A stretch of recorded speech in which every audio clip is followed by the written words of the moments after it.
DNA मित्रों, आज शाम से ईरान को लेकर तस्वीर अचानक बदलती दिखाई दे रही है। अमेरिका और ईरान के बीच कल तक युद्ध की तारीख आगे बढ़ती दिखाई दे रही थी, लेकिन आज लग रहा है कि युद्ध कभी भी शुरू हो सकता है। मित्रों, इस तनाव भरे माहौल के बीच आज की सबसे बड़ी खबर तेहरान में भारत के राष्ट्रीय सुरक्षा सलाहकार अजीत डोवल के दूत की एंट्री है। मित्रों, युद्ध के इस माहौल के बीच डोवल के दूत की तेहरान पहुंचने की तस्वीरें सारी दुनिया में वायरल हो रही हैं। यानी जिस वक्त दुनिया सोच रही है अमेरिका और ईरान के बीच युद्ध कब शुरू होगा, रोजाना दी जा रही नई नई धमकियों के बीच क्या युद्ध तय है या फिर समझौते की भी कोई गुंजाइश बची है, उस वक्त भारत के इस दांव ने सारी दुनिया को चौंका दिया है। आखिरकार ईरान के खलीफा को डोवल की जरूरत क्यों पड़ गई? मित्रों, इसे समझने के लिए आज आपको ईरान अमेरिका की संभावित वॉर से जुड़ी 4 बड़ी खबरों के बारे में जानना चाहिए। मित्रों, आज अमेरिका ने तेहरान की तरफ अपने परमाणु बम सूंघने वाले विमान को रवाना कर दिया, जिसके बाद ईरान ने परमाणु बम हासिल करने की आशंका जाहिर की जा रही है। मित्रों, कल तक ईरान के सर्वोच्च धार्मिक नेता अयतुल्ला अली खामनेई के बंकर में छिपे होने की खबर सामने आ रही थी, लेकिन आज उनकी सार्वजनिक तस्वीर सामने आ गई, यानी खामनेई बंकर से बाहर आ गए। इसी के साथ अमेरिका का दूसरा करियर स्ट्राइक ग्रुप ईरान के और नजदीक पहुंच गया है। और इन सारे अपडेट्स के बीच डोवल के दूत यानी भारत के डिप्टी एनएसए पवन कपूर ने तेहरान में उस शख्सियत के साथ बड़ी मीटिंग की है जिसे ईरान के सर्वोच्च नेता अयतुल्ला अली खामनेई का रणनीतिक दिमाग कहा जाता है। मित्रों, आज आपको भी जानना चाहिए, जिस वक्त मिडिल ईस्ट में युद्ध के बादल मंडरा रहे हैं, उस वक्त ईरान के खलीफा को अजीत डोवल की याद क्यों आई?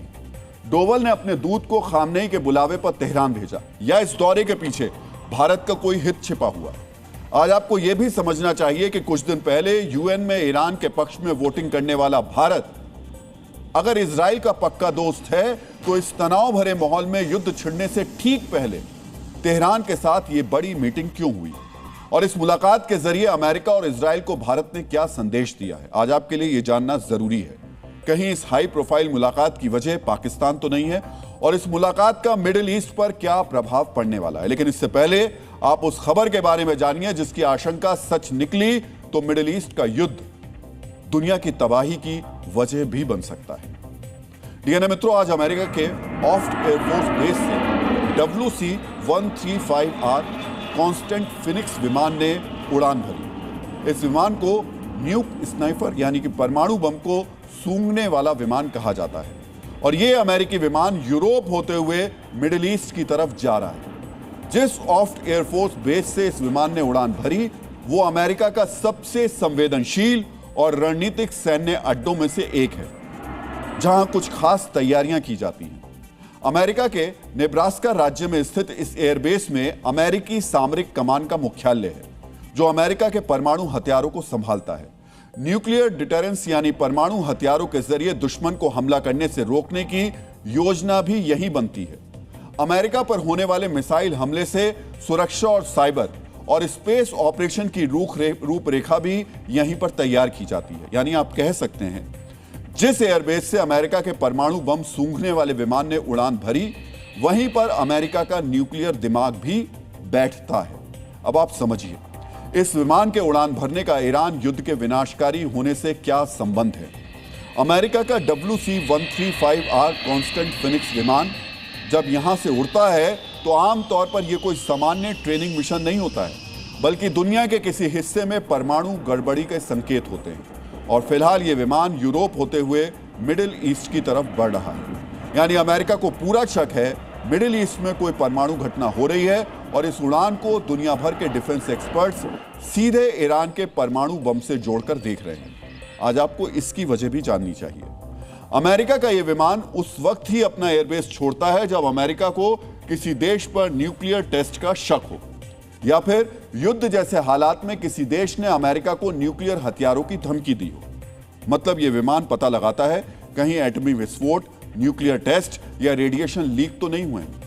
अगर आपको यह समझना है यह विमान कैसे काम करता है, यह विमान बादलों और ऊंचाई पर उड़ते हुए हवा के सैंपल लेता है, जिसके जरिए विमान पता लगा लेता है कि परमाणु बम का टेस्ट हुआ या फिर नहीं हुआ। यह विमान हवा में मौजूद रेडियो एक्टिव कणों को पकड़ता है। अगर हवा में ऐसे कण मिलते हैं तो उन्हें परमाणु गतिविधि का सबूत माना जाता है। इस विमान के पास न्यूक्लियर प्लांट से निकले रेडिएशन का पता लगाने की क्षमता है, इसीलिए इसे न्यूक्लियर स्नाइपर या फिर परमाणु सूंघने वाला विमान कहते हैं। मित्रों, हमने आपको डीएनए के 27 जनवरी के एडिशन में ईरान के परमाणु बम हासिल करने के दावे पर एक खबर बताई थी और आज अमेरिका के परमाणु बम सूंघने वाले विमान का मिडिल ईस्ट की तरफ जाना इस आशंका को और ज्यादा मजबूत कर रहा है कि ईरान परमाणु बम हासिल करने वाला दूसरा इस्लामिक देश बन गया है या अगले कुछ घंटों में वो परमाणु बम हासिल करने वाला है। अमेरिका भी ईरान में संभावित परमाणु घटना को लेकर बेहद सतर्क हो गया है। इसका मतलब अगले कुछ घंटों में ईरान के परमाणु बम से जुड़ा कोई बड़ा ऐलान संभव है। यह ऐलान अमेरिका भी ईरान के आसमान की जांच के बाद कर सकता है और इस बात की संभावना भी जाहिर की जा रही है कल यानी जुमे के दिन खुद ईरान के सर्वोच्च धार्मिक नेता आयतुल्लाह अली खामनेई इसका ऐलान कर दें, जिनके अमेरिकी हमले के खतरे के बाद बंकर में छिपने की खबर सामने आ रही थी, लेकिन अब उनकी नई तस्वीर सामने आ गई है। आयतुल्लाह अली खामनेई की यह तस्वीर जमकारन मस्जिद की है। आज ही खामनेई ने इस मस्जिद का दौरा किया। जमकारन मस्जिद ईरान के कुम शहर में स्थित है, जिसे बेहद पवित्र शिया धार्मिक स्थल कहा जाता है। यह मस्जिद सिर्फ इबादत की जगह नहीं है, बल्कि आस्था, राजनीति और बड़े फैसलों के संकेत से भी जुड़ी मानी जाती है। खामनेई अमेरिकी हमले की परवाह किए बगैर अपने बंकर से निकले हैं, इस मस्जिद तक पहुंचे हैं। ईरान में कहा जाता है खामनेई कोई महत्वपूर्ण फैसला लेने से पहले इस मस्जिद में जाते हैं। मस्जिद के अंदर की जो तस्वीरें सामने आई हैं, उसमें एक तस्वीर में वो खड़े हुए हैं, जबकि दूसरी तस्वीर में खामनेई बैठकर कुछ पढ़ रहे हैं। ईरान में कहा जा रहा है खामनेई बड़े फैसले से पहले इबादत कर रहे हैं। इस तस्वीर के सामने आने के बाद कल के जुमे को ईरान में बहुत महत्वपूर्ण माना जा रहा है। कल यह भी पता चल जाएगा कि अमेरिका के परमाणु बम को सूंघने वाले विमान के उड़ने और खामनेई के इस मस्जिद पहुंचने का क्या कोई कनेक्शन है।